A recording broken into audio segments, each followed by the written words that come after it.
জিলাৰ পৰা অহা আমাৰ সংগ্ৰামী বন্ধু বান্ধৱীসকল আৰু লগতে আমাৰ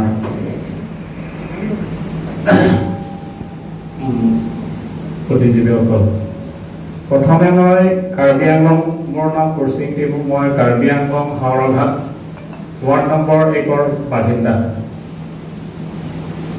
কাৰ্বি আংলং জিলা হ'ল এখন 6 শিডিউল এৰিয়া হয়। 6 শিডিউলখন এতিয়া বাচি থকা নাই, এটা সংকটত আছে। এতিয়া তাত জনজাতি আৰু খিলঞ্জীয়াসকল, আদিবাসীসকলৰ এতিয়া কোনো কিবা নাই, অস্তিত্ব নাইকিয়া হৈ আছে। চব কাৰ্বি আংলং এতিয়া বৰ্তমান যিটো, মই বেছি দীঘল নকৰোঁ, কাৰ্বি আংলং বৰ্তমান যিটো কাৰ্বি আংলং অট'নমাছ কাউন্সিল যিটো শাসনত, যিটো তুলিৰাম ৰমহান তাৰ নেতৃত্বত উচ্ছেদক নামত তাত কাক উচ্ছেদত কৰিছে? কাৰ্বিসকল আৰু আদিবাসীসকল আৰু গাৰোসকলকে উচ্ছেদ হৈছে। তাত জনজাতিৰ ওপৰতে উচ্ছেদ হৈছে তাত। কিন্তু সেই 6 শিডিউল কাৰ কাৰণে দিছে?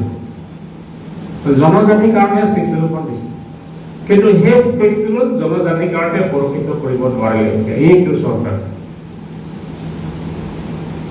এতিয়া উচ্ছেদ কৰিবলৈ হলে বহুত ঠাইত আছে আমাৰ কাৰ্বি আংলং।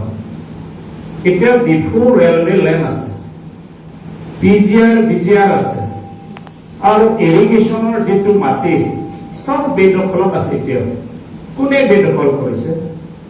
জনজাতিও নহয়, খিলঞ্জীয়াও নহয়।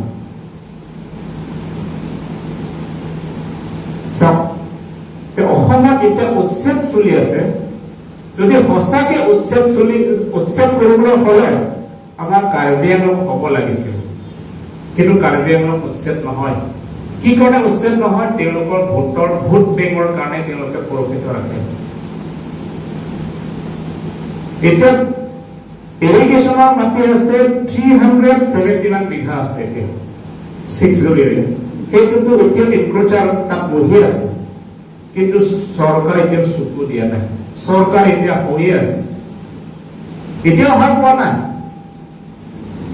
এতিয়া আমাৰ মোৰ সমষ্টি আৰু মোৰ অঞ্চলত হাওৰাঘাট পৰা মাত্ৰ 3 কিলোমিটাৰ উত্তৰ বৰবিল বুলি এঠাইত আছে। উত্তৰ বৰবিল এঠাইত আছে, তাত হিন্দু বেংগলী মানুহ এতিয়া বসবাস কৰি আছে। এইবিলাক ক'ৰ মানুহ? এইবিলাক বাংলাদেশীৰ পৰা অহা মানুহ। বাংলাদেশীৰ পৰা অহা, বাংলাদেশৰ পৰা আহি কেতিয়া আহিছিলে? 1972 চনত আহিছিলে তেওঁলোকক। সেই ফেমিলি, সেই পৰিয়াল আছিলে 450 পৰিয়াল। তেওঁলোকে ৰেফিউজি কেম্পত বহাইছিলে, কিন্তু চৰকাৰে সেই পৰিয়ালক এতিয়ালৈকে ইয়াৰ পৰা পঠিয়া নাই বাংলাদেশত। পঠিয়াটো বাদ দিয়ক, তেওঁলোকে চৰকাৰক সংস্থাপনে দিছে। এতিয়া তাত মেজৰিটি কোন আছিলে? সেই বাংলাদেশী হিন্দুসকলৰে মেজৰিটি আছে। এতিয়া দুখটো কাৰ? চৰকাৰে দুখ। এতিয়া কাৰ ওপৰত আমি আশা কৰিম যা কওকচোন? এতিয়া সেই মানুহবিলাকক এনআৰচিও নাম নাই। তেওঁলোকৰ 50% মানুহ এতিয়াও এনআৰচিৰ নাম নাই তেওঁলোকৰ। চৰকাৰে এতিয়াও তদন্ত কৰা নাই, চৰকাৰে বহি আছে। গতিকে মই এটা মঞ্চত আজি ক'ব বিচাৰিছো, নাগৰিক সভাত অসম এখন খিলঞ্জীয়া যুঁজ হ'ব লাগে। খিলঞ্জীয়া যুঁজ হ'ব লাগে, তেতিয়াহে জাতিও বাচিব, মাটিও বাচিব। আমি এটা কথা কম, আমাৰ মাটি আমাৰ অধিকাৰ, সেইটোতো আমি মনত ৰাখিব লাগিব। এতিয়া ডিফু ৰেলৱে 2023 চনত চৰকাৰে এটা নটিফিকেশ্যন দিলে ৰেলৱে ডিপাৰ্টমেণ্ট পৰা। কিন্তু আজি 2 বছৰ হৈ গ'ল, আজি ইভিকশ্যন কৰাই নাই। এতিয়া চাওক, এইবিলাকতো মই বেছি দীঘলীয়া কৰোঁ। তাৰ ওপৰত এতিয়া প্ৰজেক্টৰ নামত প্ৰজেক্ট, চলাৰ প্ৰজেক্ট, বৰ্তমান চলাৰ প্ৰজেক্ট 18,000 বিঘা মাটি কাৰ মাটি? খিলঞ্জীয়া আদিবাসী আৰু জনজাতিসকলৰ মাটি। সেই মাটিটো ইমান সাৰুৱা পলসুৱা মাটি, তাত বোলে কোনো কিবা মাটি নহয়, কিবা মানুহ জনজাতি নথকা ঠাই বুলি তেওঁলোকে ঘোষণা কৰিলে।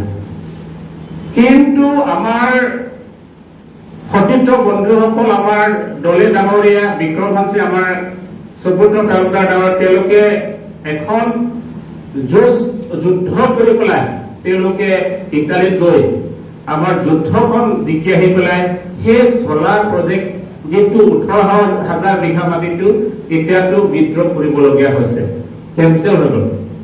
এতিয়া আকৌ এটা জেগাত 2001 কোটি এতিয়া চলাৰ প্ৰজেক্ট আকৌ বহাব বংলং তেৰাং এৰিয়াত, সেইটো লাহোৰিয়ান চাইডত। কাৰ মাটি যাব? জনজাতিৰ মাটিয়ে যাব, আদিবাসীসকলৰ মাটি যাব, খিলঞ্জীয়া মাটিয়ে যাব।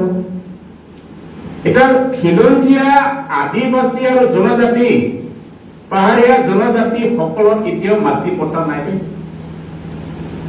আপুনি মেঘালয় বৰ্ডাৰ যাব, তাত কাৰ্বি আৰু তাত মেঘালয় বৰ্ডাৰত মেক্সিমাম কাৰ্বি মানুহে আছে, তাত খাচীও আছে।